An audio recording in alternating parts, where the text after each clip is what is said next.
Hey everybody, Tony here once again. Hope you're doing well. Today I'm rambling about the Erica Synths Perkons Voice. It sounds like this.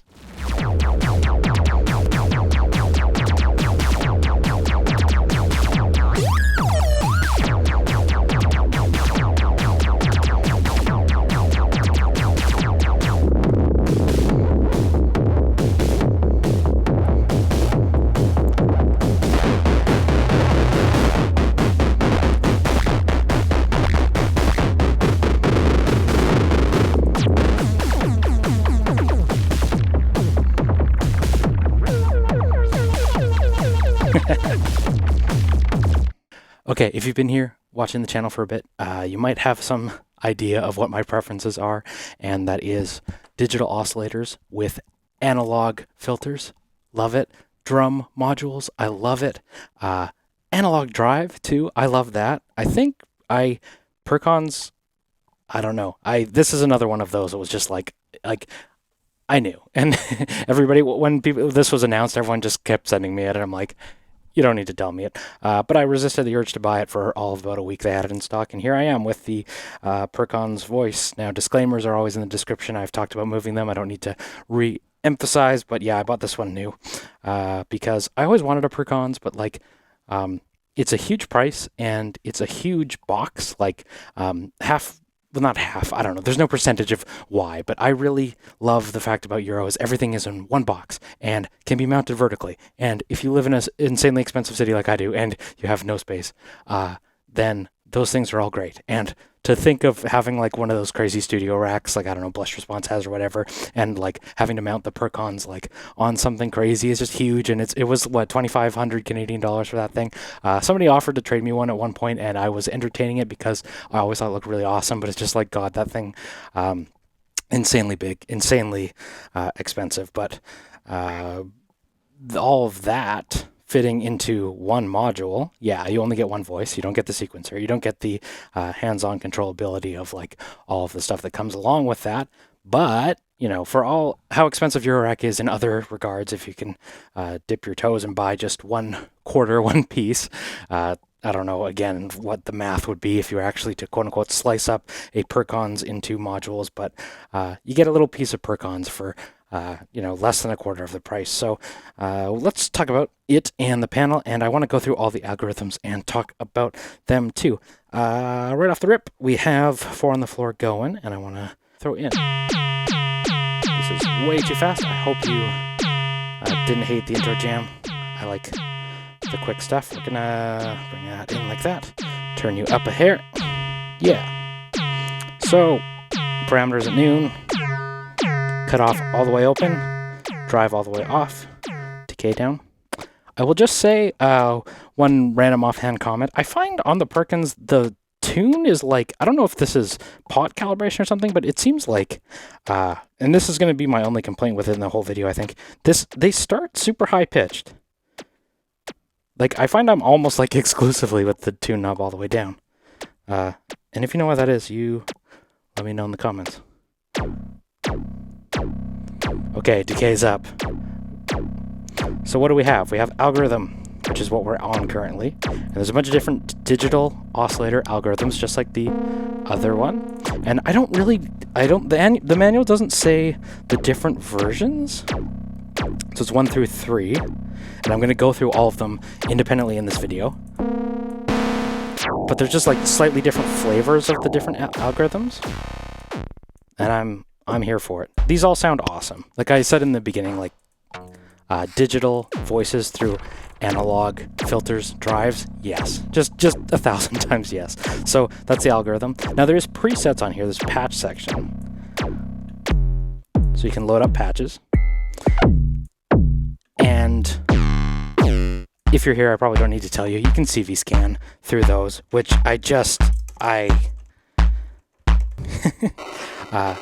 CV scanning through here. If you're coming from the modular world of like Basimilis, where you're creating a whole kit from one voice by cycling through all the different voices, or cycling through all the settings and just sending it triggers, that is totally something that's on here. And I just want to demonstrate that right off the rip so we can get into what goes into making these individual patches. But I think there is a lot of glitchy fun to be had with this. Another example, not just the BIA, but like a winter plankton zaps. Like its whole shtick is like one voice with multiple oscillators, another complex section and all of that, complex wave shaping section and all that, but then just taking it and randomizing all the parameters to make like a huge kit, even if it's not really polyphonic, which this one will do real paraphonic voices, and we'll get into that in a moment. But yeah, just know CV scanning is very much a thing. Okay, we're getting out of there. We're going to go into the patch. And the little dot in the corner means that it's in use. If we go to one of these ones without a dot, I believe you get 99. Yep. And we'll go back in. So, making our way downtown, making our way back to A1, which is a knit patch of sorts, I guess. But I want to talk about the panel. So you know data, click in. Data is the polyphony. So if we crank our decays up, you can't get them to stack. And if you change these things, they'll ring out on top of each other, right? So it's paraphony because the same filter applies to all of them, right? Right? Same, different VCAs, I think. But there's also drone mode. And it quickly gets crazy on that regard. But I'm gonna, for simplicity of demonstrating how this thing actually sounds, I'm gonna stick to no polyphony, no paraphony, cut off open, and we're gonna go through the algorithms. So I demonstrated the data knob, I just demonstrated the patch, the algorithms we're gonna go through in a moment, but let's talk about the knobs. There's a tune. Again, this might depend on the patches, but I find like even at the lowest tuning, it often feels like a little high, right? Like you'd think this would go lower, right? I'm not saying that these aren't like deep, but like anyway, that's just one random thought, and I almost wonder if my unit just needs some calibration on that front, but that's okay. Decay, you know what a decay is. There's CV control over both the tune, which will take volt per octave. All of the demos I was watching on this thing, everybody was focusing on its synth abilities, which I guess maybe it shares some lineage with BIA in that regard, but yeah, CV control over that tune, volt per octave tracking, CV decay for varying your kicks, which I was definitely doing in that intro jam because we love how it sounds, and then it sounds fat. I would love to present a bar graph to you about how the donkeyness scale to that sounds like an animal. The donkeyness scale of this drum voice is hitting exponential levels, but it's going to hit even higher levels as we bring in that analog drive. So the drive doesn't get insanely nasty, but it just like always sounds better, right? There's just like a little bit of saturation going on there.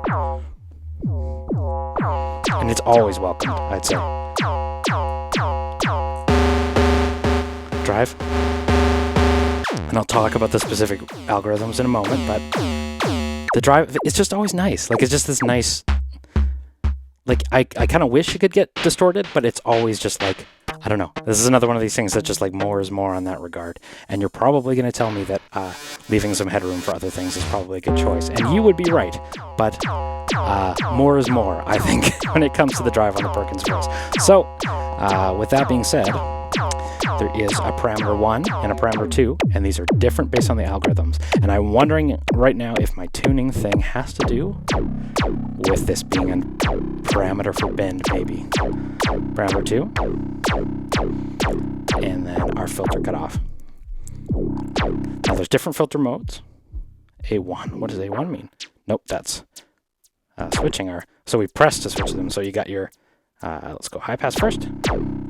Let's put it in drone mode. Drone mode, high pass. It's not super resonant, and I don't know if the algorithms all change that or what have you, but that's the high pass. Low pass. Not super resonant, but that's okay. Let's drive. Band pass. Again, I don't know if maybe the filter cutoff tracks volt per octave and this is useful, but yeah, I don't know if I'd use the band pass myself. Stick to the low pass, I'd say. but obviously it's modular. You can do anything with it. You can find a use to modulate its incoming signal using the cutoff CV as well. So, with that being said, take this out of our take this out of our drone mode. We showed our parameters, we showed all of that. There are some settings, and then I'm going to go through the algorithms. The settings are hold the algo button and the patch button, so both of these, boom, and beautiful 2-digit display. We've got voice mode. You can set this to mono and poly, and I was doing this before. Poly was on. We'll try it back on just for fun. 2 is patch CV. You can configure the patch response. We don't want to change that. I'll keep that as the default. 3 is the patch range. Okay. So you can limit the patch range when you're sending patch CV so it doesn't get like insanely crazy. If you want it to be like to a certain range of like a certain amount of patches, that's pretty sweet. That's cool. Patch load configures the default of how things are loaded. I'm not going to leave that for now. That was the 5th. 6, pot catch on. Yes. Pot catch. I am a big fan of, you load the preset, you have to go to where it was before, because if you have your knobs set completely differently, load a preset, you have no idea where you are, you touch them, boom, it's gone. So, I'm a big fan of pot catch. Trigger delay. I don't find a use for trigger delay. I don't know, maybe there's a creative way to do this, but if it's behind a menu, I don't see that anyway. I just wouldn't use it. So, then you can't upload user samples. I'm not going to demonstrate them, but if this is your only drum voice, or you're interested in processing samples this way, I think that's a very cool add-on to have. Hey, if you're running a digital voice, you might as well do it. So let's get out of here and return to that menu. Decays up, tunes up a bit, and we're gonna keep the drive a little high because I think it just sounds good. Like, I don't know, maybe it's being presumptive, but I think Perkons probably attract a little bit of a harder edge, but then BIA, I'd say the same thing, and I've seen so many beautiful videos of pleasant sounds in the BIA. So let's go through all the algorithms now. Here we go with A1 through 3 are full drum. Sine wave drum with wave fold. It says variations change the transient type. So parameter 1, pitch envelope amount. Aha, see, I knew it. I knew it was a pitch envelope on one of these parameters, so pitch envelope, donk. Again, the donkness scale. Hitting exponential levels.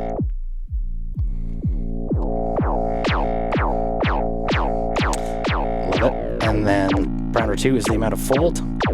So no fold. You can actually get like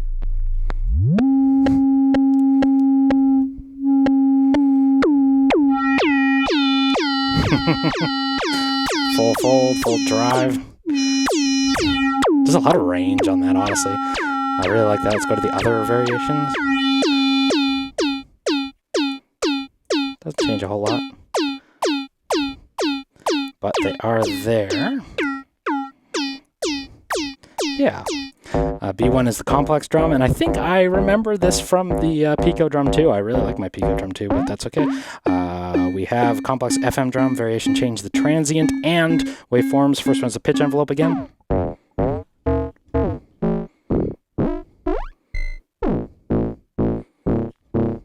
If we start really high, can we pitch it down? Pitch 2 is the FM amount and modulating oscillator frequency. I assume they're kind of rolled into one.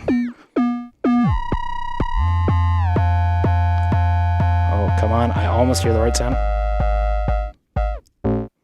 Nope. Do you ever just like, oh, it's so close to what I'm looking for, but then it's not quite there. Oh, there we go. It's very formanty, though. Drives all the way up. Go to B2. And I think this means different carriers in this one I read online, but if I'm wrong, you let me know. I almost hear some sawtooth in there, super saw. I don't know. It's fun. Okay, C1, we have Wavemorph drum, wavetable bass drum. Oh, I love wavetables. Variation, change the wavetable. First one, pitch envelope again, then wavetable position if you want to do some wave scanning. Maybe I'll just do that by sending it this LFO to parameter 2.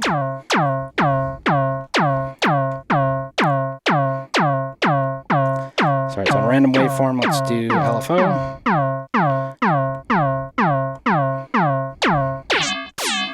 Yes. Oh, maybe it's on parameter 1, I don't know. Maybe they reversed that in manual. I'm not sure. But let's keep moving. Different wavetable, I assume. Yeah, another one here. Yes, love wavetables.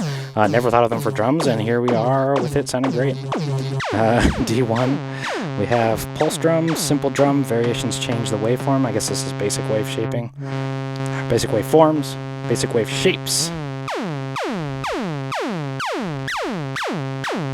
Tune it down, drone it. Yes. I'm just impressed by how much range it has, and I know digital should be implied, but it's got lots. Pitch envelope amount, pitch envelope decay, pitch envelope amount, pitch envelope decay. Oh, it really donks. Again, this is the pulse drum. Oh, that's the donk levels drive it all the way.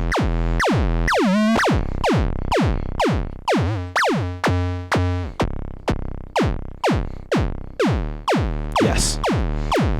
Our E1, we have resonant bass drum with a resonant filter. This is noise amount in the 1. Probably keep that a little bit. Sounds like a little bit of drum head.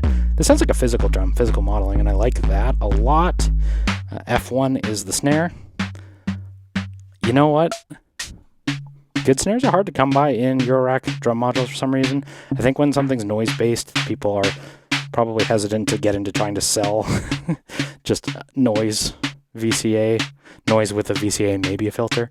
So I appreciate a nice drum on here. G1, we have the space snare. I don't know. This one, not as nice. That's okay. Oh, hello.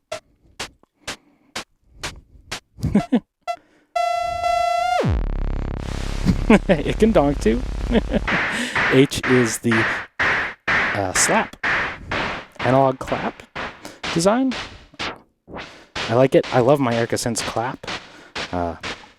Clap is underrated. And this is a nice clap too. This one is the carpless strong. Again, every drum voice has the carpless strong. I don't know.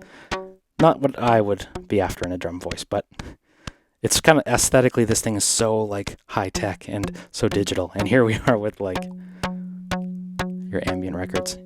But the surface is getting very jealous. Again, volt per octave tracking would be very nice. We got the first one is noise tone and noise decay. Noise tone, noise decay. And then cymbals. I love my Erica Synths cymbals. Oh, this is another carpless strong algorithm. 3.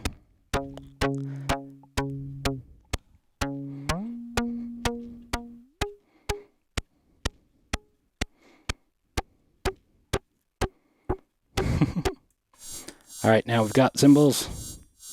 Variations change the type. First one is reverb amount.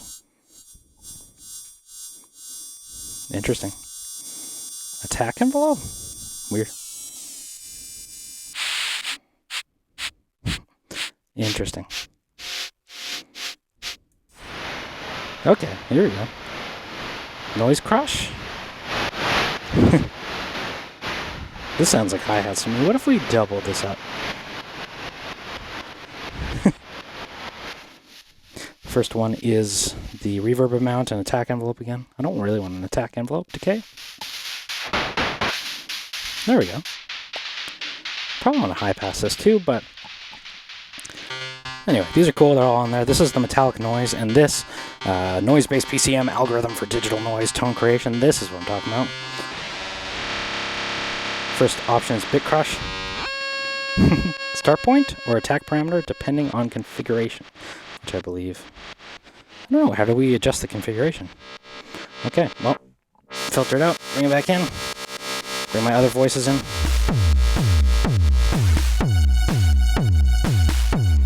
Drive it.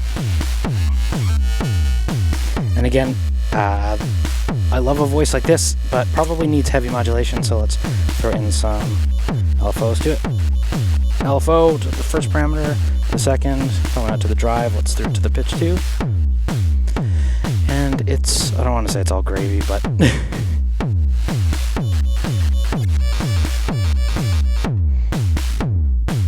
this is the sample player, which I don't have samples on here, but oh, someone's playing.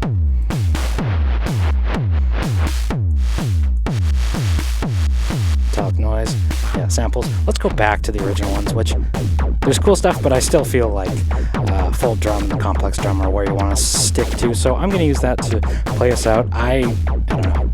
I knew I was going to like this before I got into it, but here we are, liking it. All right, I'm tafony. Thank you so much for watching. Take care. I'll talk to you soon.